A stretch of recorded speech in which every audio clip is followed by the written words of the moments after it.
우선 저는 작년에 연간 전망 자료를 작성을 하면서 예. 좀 세게 베팅을 했습니다. 예. 증시 상단은 S&P 500 기준으로 8,100 정도 오, 보고 오, 있다라고 좀 세게 말씀을 드렸고요. 네. 그러면 그 기준이 뭐냐? 예.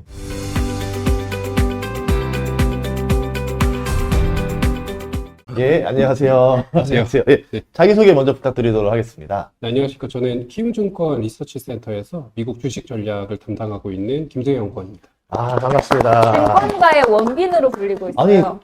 저는 오셨길래, 오늘 혹시 저는 증권가분이 오셔야 되는데, 네. 저 지금 저 배우가 오신 줄 알았어요. 그러니까요. 우선은 이제 오셨으니까 단도직입적으로 여쭤보자면은, 제가 제일 첫 질문을 꼽고 싶은 게, 크리스마스 이후로 국내 증시는 엄청나게 올랐어요. 근데 미국 증시가 보통 이게 오르는 느낌이 안 나거든요. 왜 그러는 거예요, 지금? 뭐 사실 크리스마스 이후로 1월에는 또 잠깐 올랐어요. 7천 바로 턱밑 추격을 했으니까. 근데 이제 이 배경을 설명드리려면 약간 조절해야 되긴 하는데 저희가 10월 말 작년 10월 말 11월 초에 좀 어떤 이슈가 있었냐면 단기자금 시장에서 이슈가 좀 있었다라고 보고 있습니다. 아무래도 연준 같은 경우가 6월에서 7월 부채 한도 협상 통과가 되고 계속해서 이제 시중에 있는 돈을 단기채를 발행하면서 많이 끌어모았는데 이거를 시중에 있는 돈을 끌어모았으니 정부가 이걸 써야 되는데 쓸 타이밍에 셧다운이 걸렸죠. 아, 셧다운이 걸리니까 생각보다도 셧다운이 진행되는 당시에는 미 증시에 그렇게 큰 영향을 주진 않았었는데 이게 단기자금 시장에서의 이슈가 좀 생기다 보니까 돈이 안 도는 거예요.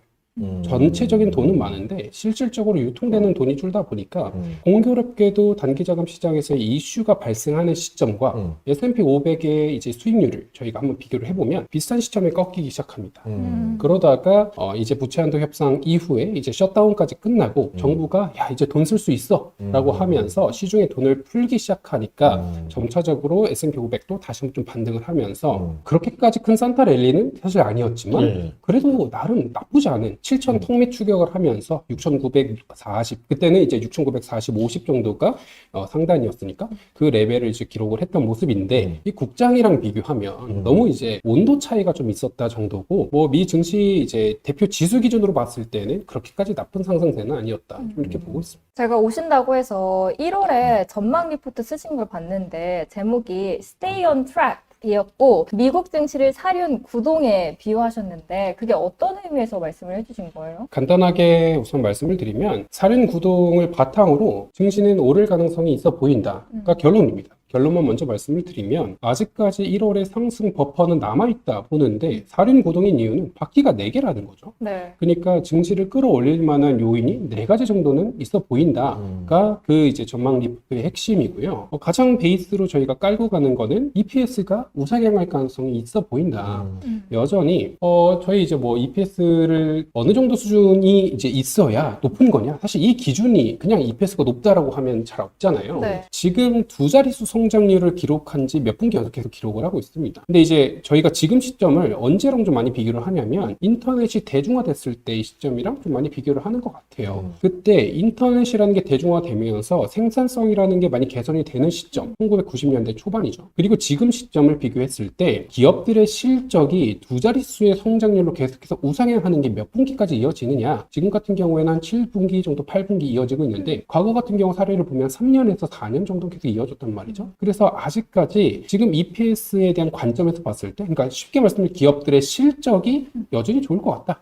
근데 1월 말에 기업들의 실적이 발표될 거다. 이렇게 첫 번째고. 두 번째, 세 번째는 비슷한 궤인데 좀 다릅니다. 두 번째, 세 번째를 한 궤로 묶으면 유동성이 공급될 것 같다인 건데 이 유동성의 관점에서 연준 입장에서 봤을 때는 앞서 말씀드렸듯 단기자금 시장에서의 불안감이 좀 있다 보니 지금 뭐 연준, 뭐 FOMC 하면 전부 다 고용과 뭐 물가만 얘기를 많이 하는데 네. 이거에 앞서서 먼저 좀 다뤄봐야 되는 게 금융불안 쪽이다. 근데 이제 미국 연준 입장에서 봤을 땐 금융불안 관점에서 우선 좀 해소를 하고 난 뒤에 이걸 잡아야 되기 때문에 좀 완화적 통화 정책에 대한 스탠스를 먼저 보이고 있다. 저희 12월 FOMC 진행되기 전만 하더라도 무슨 얘기 많이 했었냐면 매파적 금리 인하 할 거다 얘기했습니다. 맞아. 근데 막상 나오고 보니 매파적이지 않았고 도비시적 금리 인하를 했습니다. 연준 같은 경우에는 금융불안에 대한 불안감이 아직까지는 좀 내재되어 있기 때문에 그거를 해소하는 관점에 있어서 완화적인 통화 정책이 1월까지는 지속될 것 같다. 이게 두 번째고요. 세 번째 같은 경우에는 트럼프 입장에서는 칼을 뽑았습니다. 아까 말씀드렸듯 아무래도 이제 정부 셧다운 동안에 돈을 못 풀었다가 그 못 푸는 과정에서 저희가 TGA라고 부르는 정부 지갑, 정부 마통, 예. 정부 마통이 엄청나게 누적됐습니다. 네. 목표 금액이 8,500억 달러거든요. 8,500억만 있으면 충분이었는데 1조 달러까지 쌓였어요. 이걸 못 쓰니까. 근데 이게 정부 셧다운이 끝나고 나니까 자 이제 시작하자라고 하면서 12월부터 많은 재정 정책들이 발표되기 시작했습니다. 심지어 그 성격 같은 경우도 보면 이제 과거 트럼프 1기라던가 오바마 행정부를 저희가 좀 반출해 봤을 때 그때는 기업들을 살려서 낙수 효과를 누리자라던가 아니면 인프라 투자를 많이 해서 고용을 활성화시키자 이런 간접적인 게 좀 있었는데 12월 좀 개화되자마자 시작됐던 재정 지출 같은 경우가 이제 트럼프 계좌를 만들어서 신생아들에게 돈을 지급해 주겠다. 저소득층들에게 돈을 지급해 주겠다.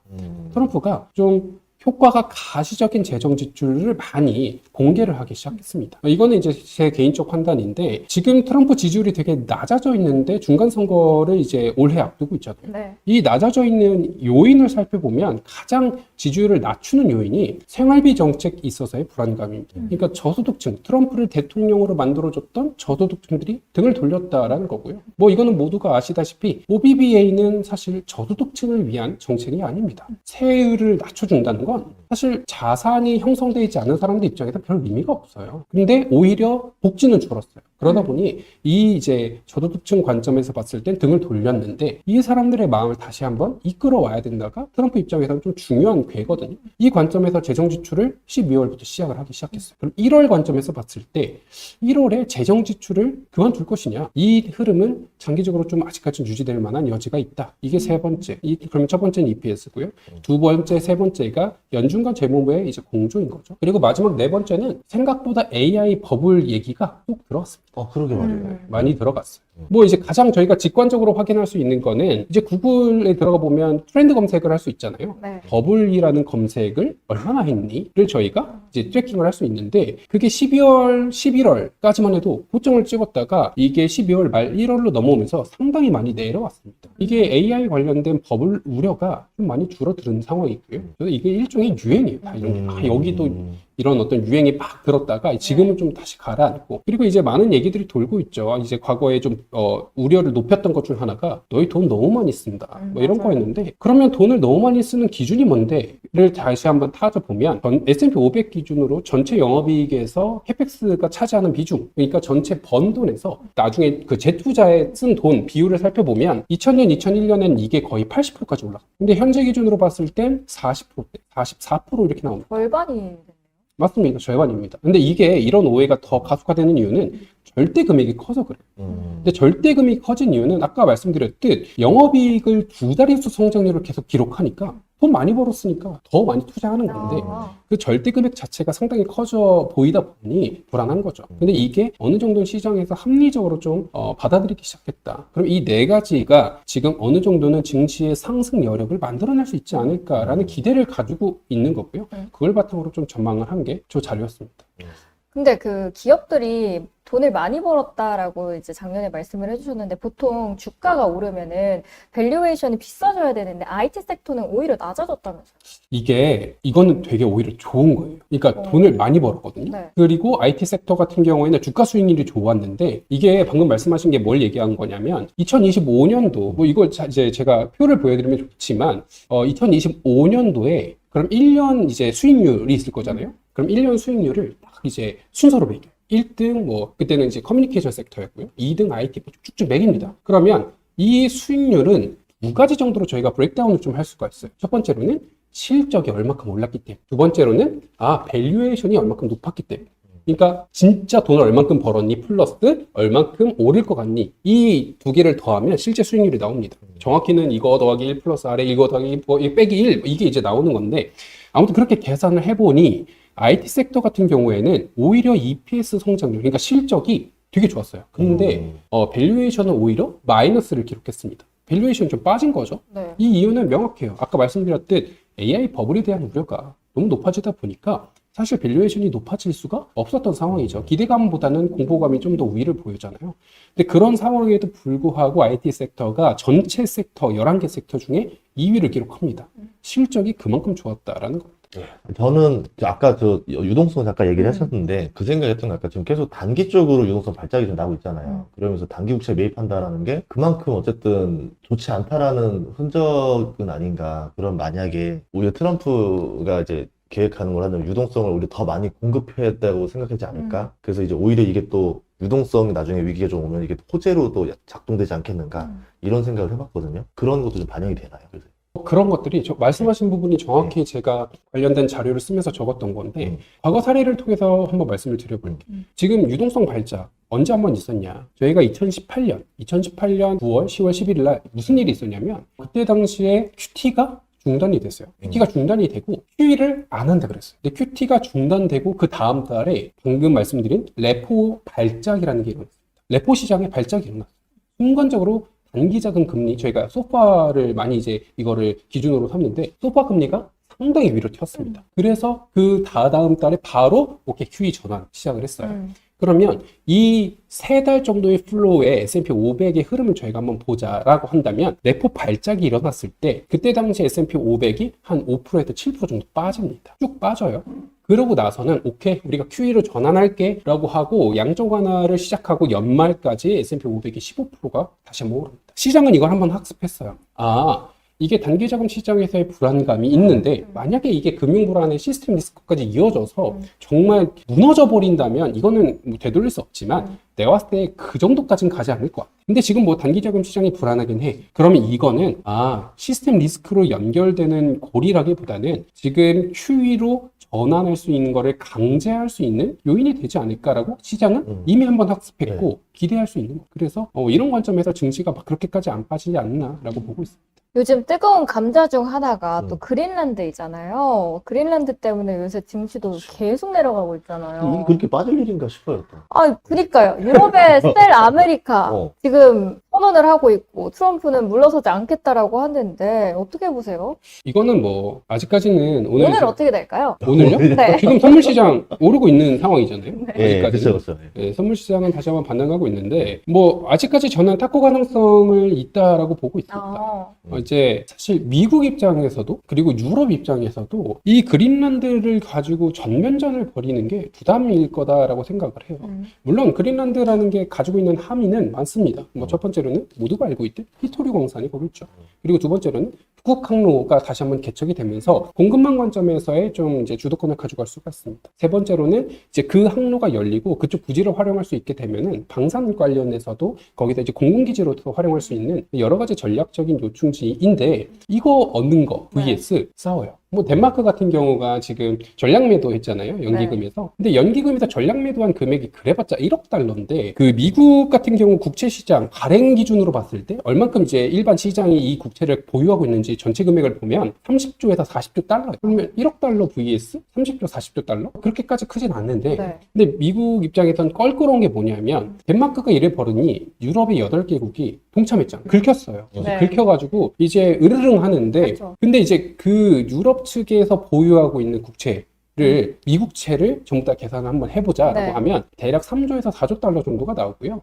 거기에 이제 미국 주식까지 같이 고려를 하면 재무부 기준으로 봤을 때 뭐 10조 달러다 얘기가 나옵니다. 그러면 아까 30조에서 40조 달러인데 10조 달러면 이제는 무시할 수 없는 수치가 나와버려요. 타격이 좀 있을 것 같아요. 타격이 있습니다. 게다가 지금 트럼프 입장에서 봤을 때 가장 아픈 손가락이 뭐냐면 장기채 금리가 뛰어버리는 게 제일 트럼프 입장에서는 아픈 손가락이에요. 지금 장기채 금리 레벨을 이제 어제 같은 경우 4.3% 거의 턱밑 추격을 했는데 장기채 금리 레벨이 이게 어떻게 구성이 좀 되어 있냐면 실질 금리 더하기 기대 인플레이션이잖아요. 근데 실질 금리 되게 낮아 있어요. 지금 대부분 기대 인플레이션이 여기에 반영되어 있는데 만약에 이 재정 지출이라는 게 제대로 회수되지 않으면 기대 인플레이션은 자극될 수밖에 없습니다. 그러니까 정부가 국채를 발행해서 돈을 뻥뻥 썼는데 이 국채라는 걸 누군가가 사주지 않으면 당연히 야 너 이거 빚 어떻게 갚을 거야 라고 하면 금리가 더 높아질 수밖에 없는 상황이거든요. 근데 그런 상황에서 유럽이 우리가 가지고 있는 거 다 던질게 라고 하면은 트럼프 입장에서 진짜 이러지도 저러지도 못해요. 장기채 금리가 올라가면 신규 채권을 발행할 때 높은 금리로 발행해야 되고 성장을 이끌어내기도 어렵고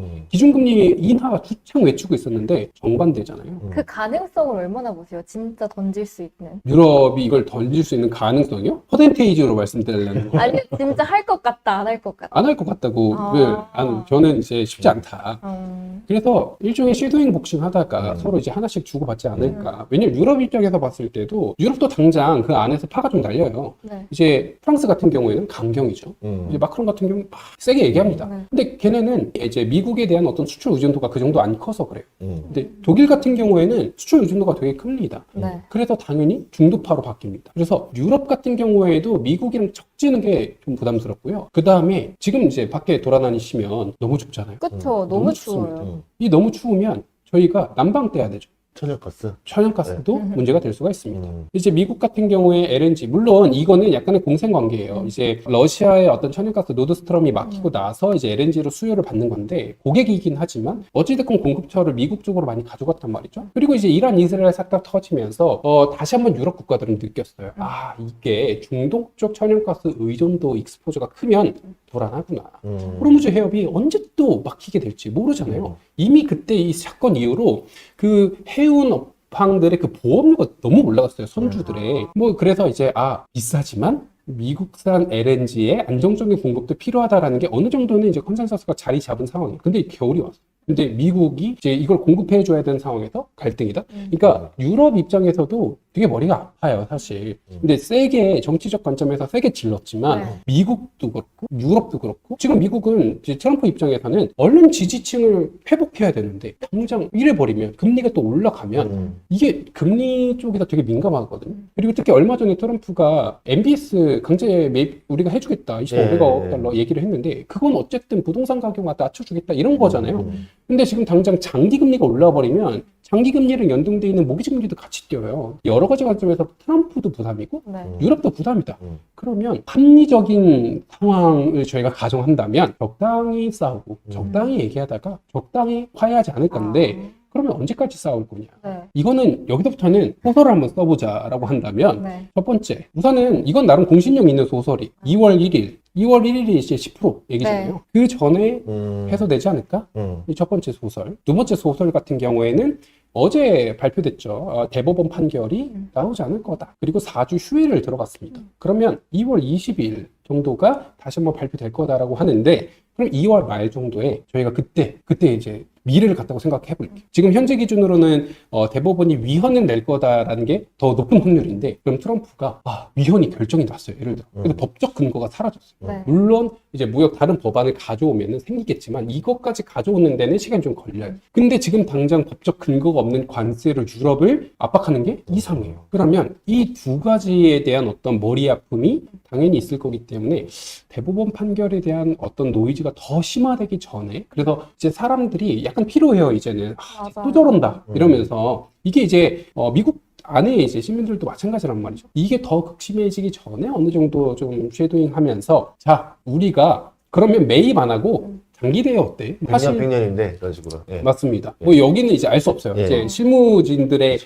이제 시간이기 때문에 그 어떤 적당한 타협점을 찾으면서 이제 주고받는 그 정도가 되지 않을까 싶고 그리고 그게 지금 이런 문제들이 불거지기 전에 타이밍을 잡는 게 합리적으로 보이는데 이건 이제 합리적인 거고 네. 세상은 합리적으로만 돌아가지 않잖아요. 만약에 이런 데드라인을 넘어서까지 계속 싸운다라고 한다면 저희가 이제 포트에 대한 어떤 조정 필요성이 좀 있지 않을까라고 생각을 하고 있습니다. 저는 지금 금리가 좀 걱정인 게 지금 네. 원래 미국 국채를 사주던 데가 그 주요로 보자면 중국, 일본, 유럽이잖아요. 네. 중국은 계속 팔고 있었고 그만큼을 유럽이 대신 사주면서 계속 국채를 순증으로 늘려줬었는데 이번 갈등이 나고 나서부터는 순증만 안 시켜준다 치면은 이제 사주는 사람이 없어지잖아요. 거기다가 이제 일본도 지금 금리 지금 인상 압박을 계속 받고 있잖아요. 지금 일본 같은 경우. 그 만약에 일본도 지금 이제 금리 인상을 해야 된다, 뭐 앞으로 한다라고 하면서 여기도 더 이상 미국 국채 사주는 쪽이 아니라 이제 약간 조금씩 팔아야 되는 쪽으로 바뀌면 이제 미국 국채를 사주는 외국 세력들이 없어지니까 그런 시나리오도 좀 생각해 볼 수 있지 않을까 싶었어요. 맞습니다. 네. 지금 실제로 저희가 이제 국채는 입찰 시스템이에요. 네. 이제 국채라는 걸 경매에 걸어서 입찰을 합니다. 그럼 거기에 입찰 내역을 보면 간접 입찰이라는 게 있어요. 그게 이제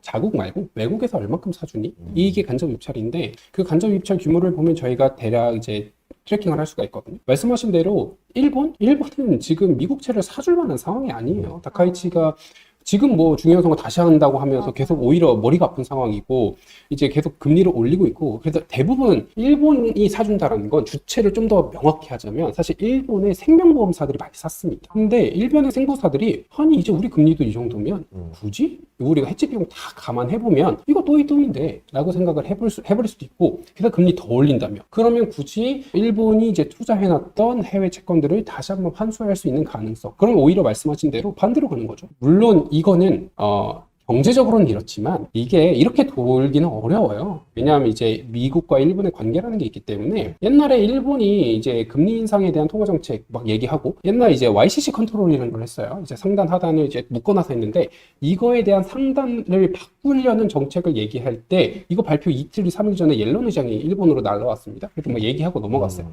그만큼 되게 밀접하게 연관이 되어 있어서 당연히 미국의 어떤 심기를 확 거스르는 거는 하기 어렵지만 방향성 자체는 매입하기 어렵죠. 중국 같은 경우에는 모두가 알고 계시다시피 금에 대한 포지션은 많이 늘렸고요. 더 이상 달러 자산, 달러 표시 자산, 미 국채라는 게 안전 자산이냐에 대한 의구심은 계속 들고 있는 상황입니다. 그래서 전 세계 중앙은행들이 보유하고 있는 자산 비율을 보면 원래는 많은 게 미 국채였고요. 그 아래가 이제 금이었는데 이거 두 개가 역전됐어요. 20 몇 년 만에 역전이 돼버렸거든요. 미국 국채가 가지고 있는 위상이 좀 바뀌긴 했는데 이게 계속 불안한 거죠. 이게 불안하고 근원적인 불안감이 있기 때문에 이런 이벤트가 있으면 미 국채 금리가 다시 위로 조금 튀는 민감도가 위로 좀 올라가는 그런 상황이다라고 보여지고 있어서 이 부분을 계속 좀 트래킹할 필요가 있습니다. 그럼 유럽이 만약에 이번 갈등으로 더 사주진 않겠다. 이제 미국 입장에서는 채권 발행하기 쉽지가 않아지겠네요. 그러면 유동성 땡겨오기도 쉽지 않겠네요. 그거는 사실 이제 전면전이죠. 이제는 유럽 입장에서도 네. 미국의 아킬레스건이 뭔지 알아. 덴마크가 요번 이제 CIO가 얘기를 했잖아요. 아, 이거 우리 전략 매도한 거 그 그린란드 때문 아니야. 뭐 대외적으로는 그렇게 얘기하면서 또 무슨 얘기했냐면 이거 미국의 정부 부채 때문이야. 이거 되게 얄미운 거예요, 이건. 되게 아픈 손가락을 쿡 집어서 얘기한 거거든요. 그러니까 이게 한국에 있는 일개 증권사 애널도 아는 부분을 유럽이 모를까? 당연히 압니다. 무조건 알고 이거를 그렇게 공격하는 것 자체는 상대에 대해서 우리는 척을 지겠다라는 걸 얘기를 하는 거기 때문에 저희가 먼저 판단해야 되는 건 그렇게 되면 이렇게 될 거다라기보다 그렇게 진짜 될 건지에 대한 가능성을 먼저 좀 검토해 볼 필요는 있습니다. 지금 아까 일본 이야기를 하셨는데 일본의 야당 대표가 국채 소매를 비정상이라고 규정하면서 결단을 촉구했다라고 하는데 지금 40년물 국채금리가 4.2%를 넘는 상황에서 이런 일본발 재정 불안이 사실 일본 안에서만 있는 게 아니라 글로벌적으로도 엄청 이슈가 되고 있거든요. 어떤 영향을 줄까요? 뭐 이제 만약에 사실 일본 같은 경우에는 약간의 좀 딜레마가 있어요. 일본 같은 경우가 아무래도 기준금리라던가 시중금리를 높이는 거엔 한계가 좀 있긴 합니다. 어떤 한계가 있냐면 얘네는 정부 부채가 GDP 대비 정부 부채 비중이 전 세계에서 가장 높아요. 250% 정도 넘거든요. 그렇기 때문에 반대로 얘기하면 금리가 올라가면 부채가 높으니까 이자 비중이 높아요. 그래서 쉽게 막 그런 얘기 많이 합니다. 나중에 가면 일본은 번 돈 전부 다 이제 이자 갚는 데 써야 돼. 라고 얘기를 합니다. 사실 일본 같은 경우가 YCC 컨트롤을 그렇게까지 하려고 했었던 이유 중에 하나도 이자 부담이 너무 올라가니까. 물론 다행인 점은 그 이제 부채를 대부분 가지고 있는 게 일본의 중앙은행이기 때문에 그냥 그 자체에서 발행한 국채를 일본의 이제 기관이 가지고 있어서 안에서 좀 도는 그런 어떤 현상은 있기는 하지만 어찌됐건 부채가 높아서 이건 되게 부담이에요. 그래서 높이는 것도 부담입니다. 근데 그렇다고 낮추는 건 이건 말이 안 되죠. 그쵸. 이게 이제 실질 임금 상승률이 너무 낮아져 있는다. 실질 상승률이 너무 낮다라는 게 불만이 있어서 정권까지 교체가 돼버렸는데 이거를 지금 이제 다카이치 정권에서 이걸 바꾼다. 이거는 이제 말이 안 돼요. 그래서 딜레마가 되게 있어요. 딜레마가 있는 상황에서 조금 올라요. 조금 오르니까 계속 시장에서는 저희가 한번 엔캐리 트레이드 발작을 경험을 했잖아요. 네. 엔캐리 트레이드로 인한 어떤 불안감이 미국 기술주 슛 그리고 이제 엔화 롱을 만들어냈고 그러다 보니까 나스닥이 한번 쭉 빠졌었던 네. 그거를 다시 한번 좀 걱정하고 있기는 한데 그 속도 자체는 아직까지는 그 금리 인상 폭을 막 빵빵빵 늘리기는 어렵다. 그거는 일본 입장에서도 자충수일 가능성이 좀 있어 보인다라고 보고 있습니다. 또 올해 한 4번 정도 인상한다고 그러고. 저도 그게 의문입니다. 4번 정도 인상을 하게 되면 난리 나지 않겠어요? 뭐 저는 이제 신흥국 애널은 아니긴 해서 네. 더 뎁스 있게 이제 데이터 하나하나를 다 뜯어보지는 못했는데, 그래서 그 네 번의 인상을 사실 뭐 기준금리를 인상한다고 하면 이 대외적인 기준금리는 올라도 그 세부 이제 내용들을 다 컨트롤 할 거잖아요. 그거를 어떤 식의 컨트롤을 하게 될지는 좀 보긴 해야 되겠지만, 저는 그거를 어떻게 받아들이냐면 4번 정도는 인상을 해야 적어도 일본이 원하는 임금 상승률과 실질 성장률이 나온다. 저는 이제 받아들이고, 그거는 오케이. 그러면 가능하냐? 이 여부는 좀 다른 얘기죠. 아, 오늘 그거 카톡 대화명을 네. 대화명에 갑자기 대화명이 시간의 급락이라고 해놨더라고요. 아침에 눈 떴더니 갑자기 카톡이 와 있는 거예요. 넷플릭스 시간의 급락 이러면서. 아니, 그 이유가 있습니다. 네. 그 대화명이 아니라 그 마지막 글이 그건데 뭐였냐면요. 어제 저희가 넷플릭스 이제 오늘 밤에 그러니까 새벽에 실적이 나올 거다 대결을 했어요. 저는 하락한다. 여기는 좋게 나와서 실적은 좋게 나올 거다. 주가가 오를 거다. 실적 좋게 나오고 주가가 오를 거다 했는데 반 맞고 반 틀렸죠. 실적은 잘 나오지 않았어요? 네, 근데 중요한 건 어. 이제 주가니까. 아니 중요한 건 실적이지. 중요한 게 아니요, 실적이지. 주가나 실적 중요해요. 근데 실적이 아무리 중요해도 잘 나와도 주가가 하락하면 이거 쓸모가 없어요. 아 그래요? 그러니까 이겼다. 내가 이겼다. 네, 제가 얘기했어요. 근데 그 이유가 보셨듯이 이제 워너브라더스 저희가 어제 계속 이야기를 했던 부분인데 전액 현금으로 사겠다라고 폭탄 선언을 했잖아요. 근데 말씀해 주신 것처럼 실적이 너무 잘 나왔고 역대급 실적을 냈는데도 시간에 주가에서 계속 밀리는 거예요. 그러면 이게 현금 동원 능력을 걱정을 하는 건가요? 사실 실적에 따라서 주가가 반응하고 있는 상황은 아닌 것 같아요. 이게 최근 계속해서 실적 리뷰를 저희가 드려오고 주가 반응을 보잖아요. 이게 선형적으로 움직이는 경우는 많지 않습니다. 생각보다 확률적으로 봤을 때 대부분 실적이 잘 나오거나 예상치를 서프라이즈를 하면 좋죠. 네. 근데 이게 꼭 그때 당시 day 1 기준으로 봤을 때 똑같이 움직이지는 않는 경우가 있어요. 그러면 우리 이거 어떻게 대응해야 되느냐? 결국에는 근데 실적이 계속 꾸준하게 잘 나오면 주가는 따라간다라고 저희는 보고 있는 상황이고요. 넷플릭스 같은 경우에는 사실 저도 넷플릭스 자체에 대한 어떤 사업 모델을 좋아하긴 합니다. 넷플릭스는 기본적으로 실적 모멘텀이 어디서부터가 개선되기 시작했냐면 광고 플랫폼을 다시 한번 만들기 시작하면서 네. 이게 원래는 동남아시아 쪽에서 너희가 광고를 보면 우리가 구독료를 싸게 해줄게. 이거를 도입하고 나서 이제 점차적인 확장이 빨라지기 시작했어요. 지금 사실 넷플하면 가장 많이 얘기를 하는 게 이거 근데 이제 성장성 다 차지 않았어? 북미 지역에서 넷플 뭐 없는 사람 있나? 라고 근데 해야지만 인수까지 해버리면 또 다른 스토리가 나오는 거 아니에요? 완전히 다른 스토리가 나와버리긴 합니다. 근데 이제 저는 인수를 하고 그 다음에 지금 넷플이 추진하고 있는 다양한 사업체들, 예를 네. 들어 이제 광고 쪽에서의 돈을 벌고 있는 것, 그리고 이제 현지에 맞는 커스터마이징화 되고 있는 플랫폼을 그 컨텐츠를 만드는 것, 이게 동남아시아, 유럽, 중앙아시아 뭐 이런 쪽에서의 점유율 확대를 강력하게 좀 노리고 있다라고 보고 있거든요. 근데 이쪽은 또 마진이 괜찮아요. 마진이 생각보다 좋은 지역이라서 저희는 아직까지 넷플릭스의 사업 성장성이 괜찮아 보인다. 그리고 요번에 실적 발표도 나쁘지 않았다. 워너브라더스에 대한 인수는 저는 이거 자체로 주가가 오르고 내리고는 그냥 단기적인 이벤트라고 봅니다. 네. 그거를 떠나서 본질적으로 얘네가 하는 사업이 수익성이 있느냐, 네. 성장 가능성이 있느냐, 그리고 그것을 주가가 어느 정도 잘 따라가고 있느냐, 밸류에이션이 얼마냐, 이걸 좀 봐야 되는데 밸류는 그렇게 높지 않아요. 현금 창출력은 좋습니다. 꾸준하게 사업성의 그 상승룸이라고 하죠. 상승룸이 아직 남아있어요. 네. 우리가 넷플 이제 대부분 보지 않아 라고는 하지만 사실 넷플 안 보는 나라도 엄청 많죠. 오! 네. 엄청 많아요. 어디 있어요? 막상 점유율이 50%도 안 되잖아요. 맞습니다. 네, 한참 안 하니까. TV가 80%, 네. 70, 80% 아직도요? 아직도. 넷플릭스가 일단 신호탄을 쐈다면 이제 전통 강자들의 실적 발표도 앞두고 있는데 오늘 아마 존슨앤존슨 그리고 며칠 뒤에 인텔이 발표하잖아요. 인텔 지금 PC 이야기를 하고 있었는데 난 최근에 HP. AI PC 시장 선점, 파운드리 분사처럼 체질 개선에 나서고 있거든요. 트럼프도 엄청 으쌰으쌰 도와주고 있고 이번 실적 좀 기대를 해도 될까요? 저는 사실 인텔 같은 경우를 응원은 하는데 불안하긴 합니다. 왜 응원하세요? 언더독이죠. 네, 좀 잘 냈으면 좋겠나. 네. 약간 야구로 치면 옛날에 하나가 좀 우승했으면 좋겠다. 아, 생각되는 거죠. 근데 좀 뒤처진 거 아니에요? 그러니까 기술력 자체가 인텔이? 그렇죠. 이게 이제 인텔 같은 경우가 파운더리 사업부로 분사를 해서 사실 네. 여기에 포커스를 맞추면 되는데 얼마 전에 공개한 것도 CPU 공개를 한 맞아요. 거잖아요. 그래서 CPU 너희가 잘하는 거 알겠어. 근데 우리는 그게 중요한 게 아니야. 너희가 파운더리를 해서 진짜 엔비디아나 AMD 너희가 그 납품할 수 있어? 그 기술력까지는 와야지. 이나노까지는 가야지. 맞아요. 얘기는 계속 하는데 음. 지금 인텔 같은 경우가 알아요. 의지는 충분합니다. 정부는 계속 지원해주죠. 네. 정부는 당연히 지원해줄 수밖에 없습니다. 파운더리를 인텔이 만들어 버리면 공급망에 대한 불안감도 좀 사라지잖아요. 그래서 뭐 이제 TSMC를 대체할 넥스트 ANC로서 이제 인텔이 되면 좋은데 지금 기술력 자체가 얼마 전에 이제 엔비디아가 인텔에 이제 납품하는 그 계약 자체를 이제 벗어났습니다. 더 이상 우리한테 안 해도 된다. 네. 근본적인 기술력 의문이 계속해서 들고 있는 상황이고요. 그래서 이번 실적 발표 때 가장 많이 나올 질문은 이제 인텔 같은 경우에는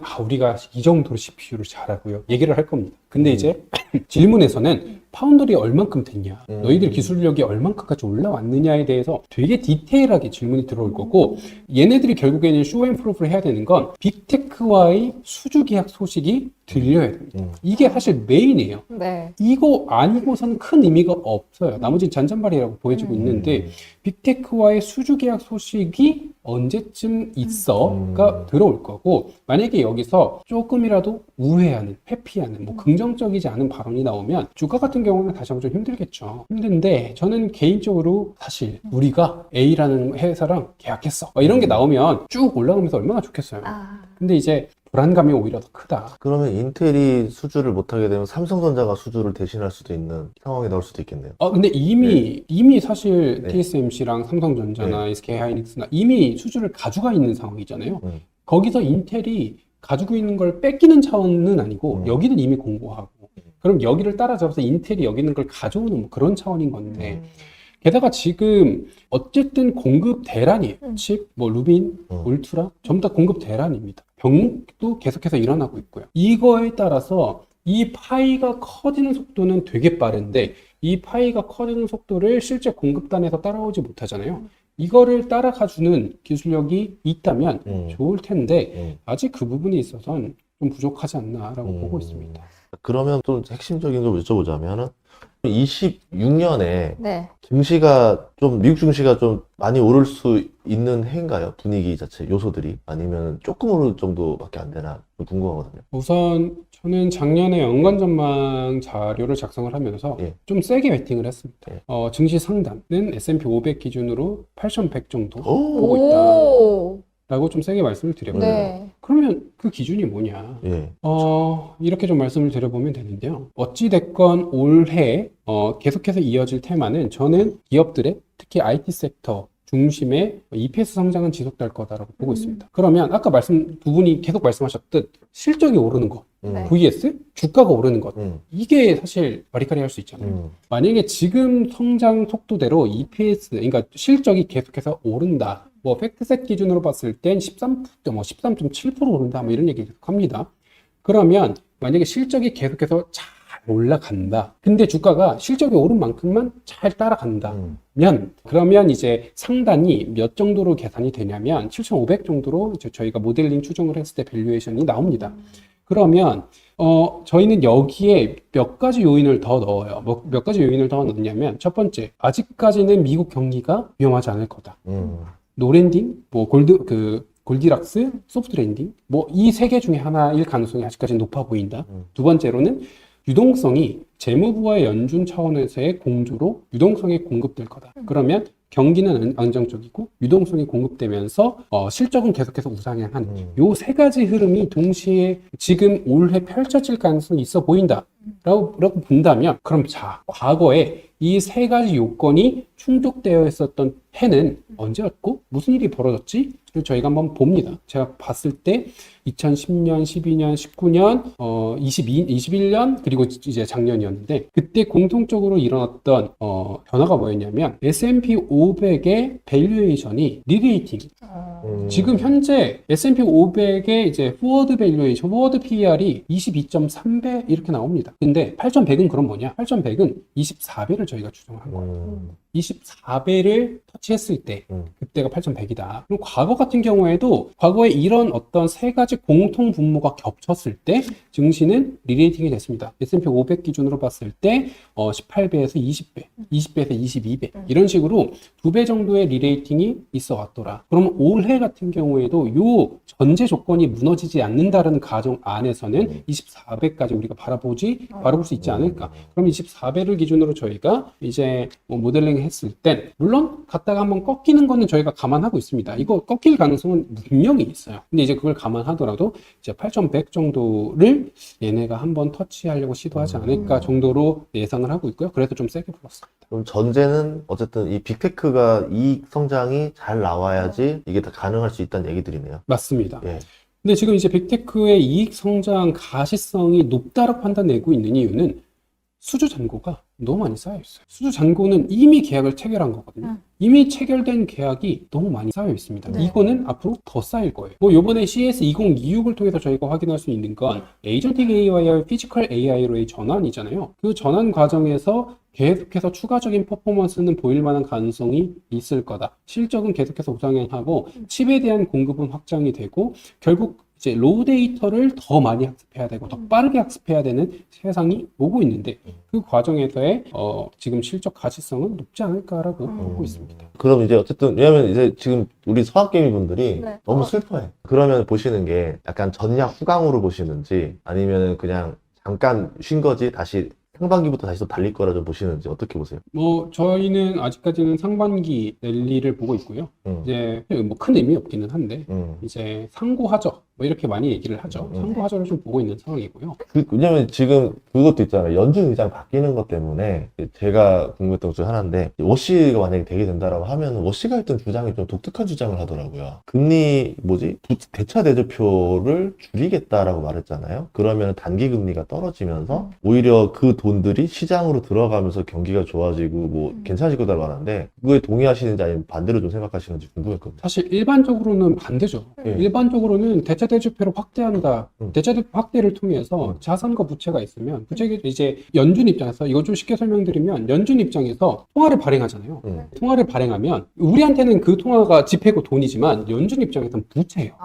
그래서 이 부채가 늘어나면 그거에 맞게 자산 가치 보유를 해야 됩니다. 그래서 일반적으로 대차 대조표 확대 이꼴 유동성 공급이거든요.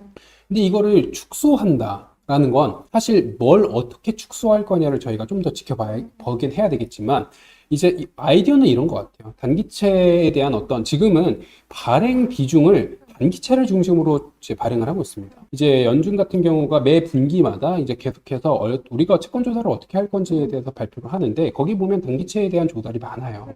심지어 이제 TBAC라는 권고위원회에서 너희 비중 너무 높아를 옛날에 얘기했고 그게 대략 25%인데 그거를 이미 넘어섰습니다. 그럼에도 불구하고 장기채보다 단기채를 발행하면서 자금 조달을 해요. 네. 이 비중을 줄이겠다. 그러면 단기채가 공급이 주는 거잖아요.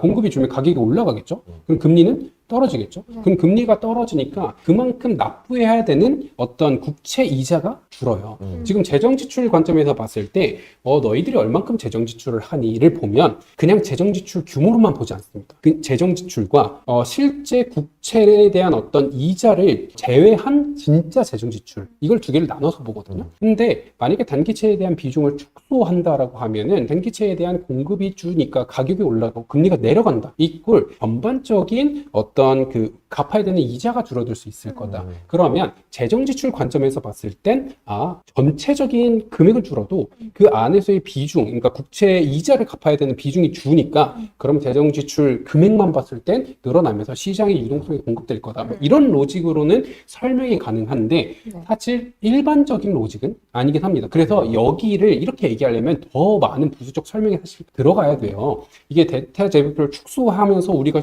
유동성 공급할 거야. 이거는 너무 무책임한 발언이고 여기서 단기채를 이 정도로 줄일 건데 이 정도로 줄이면 금리 반응이 이렇게 될 거라고 보이고 지금 우리가 탄력성을 계산해 보니까 이렇게 된대. 그래서 오히려 줄이는 게 이자를 더 많이 줄여서 시장에서 지출을 더 많이 할 수 있을 것 같아. 이렇게 부연 설명을 해줘야 이게 좀 그나마 논리적으로 설명이 되는 그런 워딩이다라고 보고 있습니다. 왜냐면 이제 연준 의장 이제 지명이 될 거 아니에요. 네, 그럼 되고 나면은 뭐 이제 그거에 대한 발작이 나올 수도 있을 거 아니에요. 누가 되냐에 따라서. 그래서 만약에 증시가 좋으려면은 누가 되는 게 제일 좋은지 좀 궁금했었거든요. 원래는 워시? 모씨가 잘생기긴 했어. 네, 워시가 네. 잘생긴 했습니다. 네. 햇빛이 되면 좋겠죠? 근데 원래는 헤셋이 사실 그거였지만 지금 사실 가능성이 거의 많이 내려왔잖아요. 그렇죠. 이제 다른 자리로 바꾸기 너무 아까워라고 얘기를 해버린 이후로 기정사실화라고 봤던 근데 맞아요. 많이 내려왔죠. 그래서 당연히 친기업, 금리 인하에 대해서 우호적, 관세에 대해서는 이게 인플레이션을 일으킬 가능성이 없어 보인다. 거의 그냥 세미 트럼프였는데 증시 입장에서는 좋아 보였겠지만 반대 입장으로 가면 오히려 저는 증시 입장에서의 호재라고 한다면 호재가 뭐냐면 지금 연준의 독립성 우려는 계속해서 나오고 있습니다. 최근에 이제 파월 연준 의장 이제 감찰 뭐 네. 조사 뭐 이런 얘기 계속 하고 있잖아요. 근데 연준의 독립성이 이탈되면 뭐가 더 매력도가 떨어지냐면 미국 국채라는 거에 대한 그 권위가 떨어져요. 사실 전 세계 중앙은행들이 미 국채를 안전자산으로 많이 보유했던 이유 중에 가장 큰 이유 중에 하나는 미국 연준은 대통령의 입김에서 좀 벗어나 있어. 독립된 기관이야가 있었는데 만약에 세미 트럼프가 의장이 돼버린다. 이건 그럼 더 심각해질 수가 있잖아요. 근데 그렇게가 아니고 그래도 독립성이 준수되는 사람이 앉는다라고 하면 전 세계 중앙은행 입장에서는 그래도 미 국채가 저 트럼프의 워딩에 따라 왔다 갔다 하지는 않는 자산이 되겠다. 그러면 만약에 이제 내가 다른 이제 중앙은행이라고 한다면 만약에 저 변동성이 커질 만한 어떤 사람이 의장으로 앉아서 트럼프 말대로 왔다 갔다 한다면 나 미 국채 보유하는 거 불안했을 것 같아요. 차라리 금을 보유했겠죠. 근데 만약에 그렇지 않는다. 독립성이라는 게 여전히 유지가 된다라고 한다면 그러면 전 세계 중앙은행들이 미 국채를 보유해야 되는 팔지 않아도 되는 이유가 생기는 거죠. 네. 그럼 그 관점에서 봤을 땐 미 전체적으로 보면 아무래도 경기 면에서는 우호적이지 않나라고 보고 있습니다. 그러면서 저는 6월에 이제 앞으로 벌어지게 또 불확실성이니까 너무 변수들이 많은 거예요. 올해만. 또 작년에도 변수가 어마어마하게 많았는데 올해도 네. 많고. 근데 그 많이 변수가 많다 하더라도 보니까 결과적으로 보면은 네. 25년 엄청 올랐잖아요. 그렇죠. 네, 그러면서 그 변수가 의미가 있나? 결국은 아까 말씀드린 대로 결국 빅테크 돈 잘 버는 게 제일 장땡 아닌가? 근데 지금 음. 그러면은 워시가 그나마 가능성이 음. 높아진 상황에서 금이 지금 계속 오르고 있는데 그쯤 되면은 금의 상승이 좀 둔화될 수 있는 건가요? 저희가 좀 다른 관점에서 바라봐야 된다고 생각을 합니다. 음. 지금 제가 26년 미 증시 좋게 본다. 네. 그리고 미 경기 아직까지는 랜딩이다. 이 말씀을 계속 드렸는데 시계를 좀 더 넓혀서 보면 미국 경기라는 건 사이클이 있습니다. 지금은 저희 라스트 사이클에 놓여져 있어요. 이게 랜딩입니다. 활성화가 아니에요. 그러면 랜딩을 하고 이게 미국 경기가 다시 한번 활성화가 되고 있는 이 교차점, 이 교차 지점에 역사적으로 보면 항상 길든 짧든 침체라는 게 있었다라는 게 대부분의 경제학자들의 주장입니다. 그럼 지금 미국 경기 입장에서 봤을 땐 어쨌든 라스트 사이클이에요. 계속 랜딩을 하고 있습니다. 요 끝에는 침체가 있을지 없을지 모르지만 그렇죠. 과거로 봤을 땐 항상 있었어요. 불안하죠. 그러나 이 침체에 대한 어떤 시점을 금리 인하를 통해서 계속 뒤로 미루고 있는 사이클이에요. 그러면 내가 포트폴리오를 투자하는데 이 끝단에 침체라는 게 있다라고 한다면 당연히 첫 번째 불안합니다. 네. 불안하기 때문에 금에 대한 투자를 줄이지 않을 수가 없다. 당연히 그 주식에 대한 어떤 성장폭이 크지만 금에 대한 투자가 줄이기에는 아직까지는 이 끝단에 뭐가 있을지 모르겠다. 그리고 두 번째, 이 침체라는 거를 오지 않게 하기 위해서 이건 비단 미국뿐만이 아니라 미국, 중국, 일본, 유럽 전부 다 돈을 뿌려요. 재정 지출을 계속해서 가속화하고 있습니다. 그래서 지금 저희 그런 얘기 많이 들어보셨을 거예요. Everything Rally다. Everything Rally는 반대로 얘기하면 돈이 녹는다는 거예요. 돈의 가치가 떨어진다는 겁니다. 돈의 가치가 떨어지는 상황에서의 내가 자금을 투자해야 된다. 그 관점에서는 금에 대한 투자 여전히 나쁘지 않아 보인다. 두 번째고요. 세 번째로는 달러에 대한 그리고 아까 말씀드렸듯 달러화 표시 자산, 미국 국채가 대표적이죠. 여기에 따른 그 위험이 옛날에 비해서 좀 떨어졌어요. 그러다 보니까 전 세계 중앙은행들이 많이 샀고, 그리고 또한 러우 전쟁 그 당시에 이제 미국이 달러를 기축통화로 갖고 있다라는 걸로 통해서 사실 되게 여러 가지 시스템적 공격을 했잖아요. 그럼 반대로 봤을 때, 와, 내가 저 상황이 되면 어떡하지? 라는 불안감들이 당연히 있을 수 있었고 그 이후로 전 세계 중앙은행들의 포지션 안에서의 달러 국채에 대한 비율보다 금에 대한 비율이 조금씩은 높아지기 시작했다라는 게 이런 지금 이제 금에 대한 자산 가격을 높이는 데 일조했고 이런 것들을 방금 말씀드린 이런 부분들은 뭐 하루아침에 갑자기 바뀔 만한 기조들이 아닙니다. 한두 달 안에 갑자기 바뀔 만한 기조들이 아니에요. 그렇죠. 이게 구조적인 어떤 상황이다라고 하고 이게 바뀌려면 어떤 큰 이벤트가 생기거나 트럼프라는 사람이 다른 대통령으로 바뀌거나 뭐 이래야 되는데 지금 그럴 만한 상황이 아니다라고 판단이 된다면 금에 대한 어떤 매수 매력도 그러니까 금을 선호하는 어떤 사람들의 그 전제는 여전히 지속되고 있다. 그래서 뭐 지금 이제 5월에 사실 뭐 연준 의장이 뭐 해시 되든 워시가 되든 이렇게 되면 금의 가격이 빠지나요? 오르나요?는 당연히 빠지고 오르고 하겠죠. 왜냐하면 너무 많이 올랐으니까 당연히 차익 실현에 대한 매물이 들어올 겁니다. 근데 그걸 떠나서 지금 금 가격이 작년, 올해 계속해서 오르고 있는데 그 오르는 근원적인 이유가 무엇이냐를 봤을 때 이런 이유가 있을 수가 있다. 저는 이렇게 좀 보고 있습니다. 아무튼 오늘 또 많이 질문해 주셔서 고맙습니다. 어쨌든 저희도 지금 궁금증을 해결했는데 네. 그럼 미국 주식 마지막 질문 하나만 드리자면은 올해 주식, 채권, 부동산, 뭐 아까 금, 원자재 이런 것 중에서 딱 하나만 투자한다 그러면 저 어느 자산이 제일 좀 확률이 높을까요? 저희는 자산 배분 관점에서는 아직까지 주식을 선호하고 있습니다. 주식을. 네. 예, 그러면 아직은 미국 주식을 해야 할 때다. 또 다음번에 부탁드리도록 하겠습니다. 오늘 귀한 시간 내주셔서 고맙습니다. 네, 감사합니다. 감사합니다. 예.